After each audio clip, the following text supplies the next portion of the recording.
राधे कृष्णा आप सभी को। कार्तिक मास महात्म्य अध्याय 35। संपूर्ण व्रतों, तीर्थों और दानों से जो फल मिलता है वही इस कार्तिक व्रत का विधि पूर्वक पालन करने से करोड़ गुना होकर मिलता है। जो कार्तिक व्रत का अनुष्ठान करते हुए भगवान विष्णु की भक्ति में तत्पर होते हैं वे धन्य हैं, वे सदा पूज्य हैं तथा उन्हीं के यहाँ सब प्रकार के शुभ फलों का उदय होता है। देह में स्थित हुए पाप उस मनुष्य के भय से कांप उठते हैं और आपस में कहने लगते हैं, अरे यह तो कार्तिक का व्रत करने लगा, अब हम कहाँ जाएंगे। जो कार्तिक व्रत के इन नियमों को भक्ति पूर्वक सुनता तथा वैष्णव पुरुष के आगे इनका वर्णन करता है वे दोनों ही उत्तम व्रत करने का फल पाते हैं और उनका दर्शन करने से मनुष्य के पापों का नाश हो जाता है। नारद जी कहते हैं, हे राजन, कार्तिक व्रत के उद्यापन में तुलसी के मूल प्रदेश में भगवान विष्णु की पूजा की जाती है, क्योंकि तुलसी उनके लिए अत्यंत प्रीतिदायिनी मानी गई है। जिसके घर में तुलसी का बगीचा लगा होता है उसका वह घर तीर्थ स्वरूप है। वहाँ यमराज के दूत नहीं जाते। तुलसी वन सब पापों को हरने वाला, पवित्र तथा मनोवांछित भोगों को देने वाला है। जो श्रेष्ठ मानव तुलसी का वृक्ष लगाते हैं वे कभी यमराज को नहीं देखते। नर्मदा का दर्शन, गंगा का स्नान और तुलसी वन के पास रहना, ये तीनों एक समान माने गए हैं। रोपने, रक्षा करने, सींचने तथा दर्शन और स्पर्श करने से तुलसी मन, वाणी और शरीर द्वारा किए हुए समस्त पापों को भस्म कर डालती है। जो तुलसी की मंजरियों से भगवान विष्णु और शिव की पूजा करता है वह कभी गर्भ में नहीं आता तथा निश्चय ही मोक्ष का भागी होता है। पुष्कर आदि तीर्थ, गंगा आदि नदियाँ तथा वासुदेव आदि देवता, ये सभी तुलसी दल में निवास करते हैं। हे नृपश्रेष्ठ, जो तुलसी की मंजरी से संयुक्त होकर प्राणों का परित्याग करता है उसे श्री विष्णु का सायुज्य प्राप्त होता है। यह सत्य है। जो शरीर में तुलसी की मिट्टी लगाकर मृत्यु को प्राप्त होता है वह सैकड़ों पापों से युक्त हो तो भी उसकी ओर साक्षात यमराज भी नहीं देख सकते।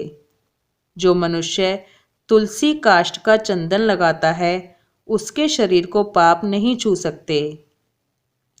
जहाँ जहाँ तुलसी वन की छाया हो वहीं श्राद्ध करना चाहिए, क्योंकि वहाँ पितरों के निमित्त दिया हुआ दान अक्षय होता है। हे नृपश्रेष्ठ, जो आंवले की छाया में पिंडदान करता है उसके नरक में पड़े हुए पितर भी मुक्त हो जाते हैं। जो मस्तक पर, हाथ में, मुख में तथा शरीर के अन्य किसी अवयव में आंवले का फल धारण करता है उसे साक्षात श्री हरि का स्वरूप समझना चाहिए। आंवला, तुलसी और द्वारका की मिट्टी, ये जिसके शरीर में स्थित हो वह मनुष्य सदा जीवन मुक्त कहलाता है। जो मनुष्य आंवले के फल और तुलसी दल से मिश्रित जल के द्वारा स्नान करता है उसके लिए गंगा स्नान का फल बताया गया है। जो आंवले के पत्ते और फलों से देवता की पूजा करता है वह भांति भांति के सुवर्णमय पुष्पों से पूजा करने का फल पाता है। कार्तिक में जब सूर्य तुला राशि पर स्थित होते हैं उस समय समस्त तीर्थ, मुनि, देवता और यज्ञ, ये सभी आंवले के वृक्ष का आश्रय लेकर रहते हैं। जो द्वादशी को तुलसी दल और कार्तिक में आंवले का पत्ता तोड़ता है वह अत्यंत निंदित नरकों में पड़ता है। जो कार्तिक में आंवले की छाया में बैठकर भोजन करता है उसका वर्ष भर का अन्न संसर्ग जनित दोष दूर हो जाता है। जो मनुष्य कार्तिक में आंवले की जड़ में भगवान विष्णु की पूजा करता है उसके द्वारा सदा संपूर्ण क्षेत्रों में श्री विष्णु का पूजन संपन्न हो जाता है।